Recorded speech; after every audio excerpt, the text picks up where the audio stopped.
Complains है लोगों की, please do not watch this video if you have complains with your life. Reason ये है, कंफर्टेबल जो लोग हैं प्लीज ना देखें। छोटे और कमजोर दिल वालों के लिए मैं बात ही नहीं करता हूं। See generally now youngsters, youth और anybody in this country, specially Bharat में बड़ी शिकायतें आई हैं कि यार हमें ये नहीं मिल रहा, वो नहीं मिल रहा, हमारे पास कंफर्टेबल लाइफ नहीं है। What do you know about the problems? The guys, those who face the highest trouble and the biggest problems of this country, the least paid by the government, but has the biggest pride to be called the soldiers of this country and soldiers of Indian Armed Forces.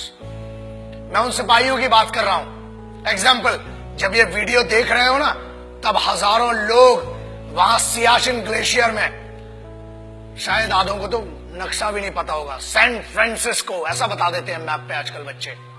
You can not live without the chatting और WhatsApp और Facebook messaging और texting for half an hour और 1 our. मैं उन सिपाहियों की बात कर रहा हूं जो ग्लेशियर में रहते हैं। 8G 10G 4G 8G सब इधर चलता है दोस्त, वहां कोई जी नहीं होता है। वहां पर सिर्फ गालियां सुनाई देती हैं उस साइड से, और यहां से खड़े होकर भारत माता के लिए खड़े हुए। Remember one thing, they are not there. They are not fighting for this country only because they hate the enemy. वो इस देश में रहने वाले लोगों से बहुत मोहब्बत करते हैं, इसलिए वो वहां पर है। They are not there for the payment which is given to them. They are not there for the privileges which are not given to them. Privileges are given to you. The facilities are given to you. फिर भी इतनी complains, अरे पानी गिर गया, हम college नहीं जा पाएंगे, ये हो गया। बहुत कंप्लेन्स है माँ बाप से इन बच्चों को। Remember that. दोस्त, कंप्लेन करने के लिए बहुत लोग हैं, लेकिन वो कंप्लेन नहीं करते हैं। क्यों नहीं करते हैं?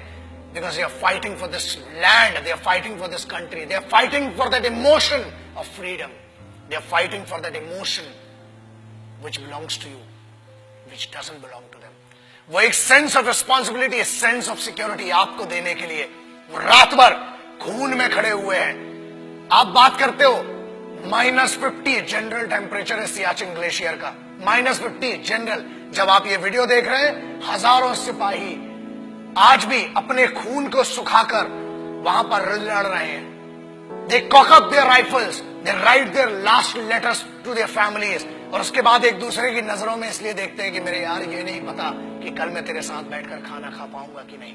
बोलना तो बहुत दूर की बात सोचिए, आप सोच भी नहीं सकते किन कंडीशंस में वहां पर। And remember one thing, I'm not talking about the highest battleground of the country. I'm talking about the highest battleground in the world. This is the only place which is called the highest battleground in the world, and it is written in the history of the world wars. It is written in the history of warfares. जहां लोग श्वास नहीं ले सकते ना, लोग कहते हैं कि हमने 50 या 500 मीटर की दूरी पर या ऊंचाई पर लड़ा है। ये हजारों मीटर की ऊंचाई पर है, जहां सांस नहीं आती है, दिखाई नहीं देता है।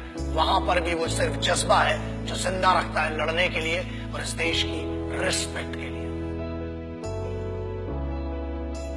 किसी बेवकूफ गद्दार ने भी बीच में कुछ कहा था कि Indian army is rapist in Jammu and Kashmir. अरे बेवकूफ, फौज रेप करती है ना तो हथियारों से करती है, और होल होके तुम्हारा रेप निकलेगा।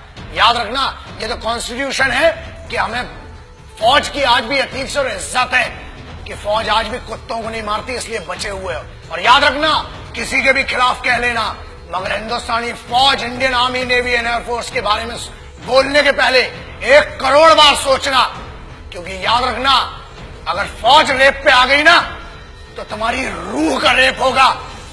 Indian Army does not rape. Army, Navy, Air Force, they protect your women, they protect your sisters, because they consider every woman and every young woman as their sisters and mothers. That's why you are protected. बोलना बहुत सरल है और बहुत दम है, बहुत खुजली है, बहुत गर्मी हो रही है ना, आ जरा बॉर्डर पे 2 दिन की ड्यूटी करके दिखा, चूतड़ में से पूरी गर्मी बाहर आ जाएगी। अक्टूबर 1947 देश अभी आजाद ही हुआ था कि हम पर तो जंग थोप दी गई। But who did that? Let's talk about that. I'm talking about first unit of Sikhs, the first battalion of Sikh, one of the most elite, one of the most respected and decorated regiment of the Indian Army, called the Sikh Regiment. And this is this wonderful story. The guys whom I'm talking about, the finest warriors, the finest Khalsa warriors. वो खालसे थे जिन्हें airlift किया गया था 1947 में, जब लश्कर troops ने attack किया था हमारे ऊपर, and they were the guys which were leaded by a Muslim commanding officer. That makes me feel that pride of being an Indian. एक ऐसी सिखों की पूरी पलटन जिसे एक मुस्लिम कमांडिंग ऑफिसर ने लीड किया, and this has gone in the history of wars. दुनिया में कभी भी इतना खतरनाक ऑपरेशन नहीं हुआ, और उस सिख रेजिमेंट ने they protected the guys. And whom did they protect? The bigger question is that. याद रखिए, फौज कभी ये नहीं पूछती, और ना ही उनने 1947 अक्टूबर में पूछा कि हम हिंदुओं को बचा रहे हैं कि मुसलमानों को, कि सिखों को, कि ईसाइयों को. हम हर उस इंसान को बचा रहे हैं जो भारत में पैदा हुआ है, जो एक हिंदुस्तानी है, जो एक भारतीय है. I am talking about the organisation which in none of the cases can be called corrupt or can be called manipulated organization. The most pious and the most respectful organization of this country, the institution of this country, is called the Indian Armed Forces.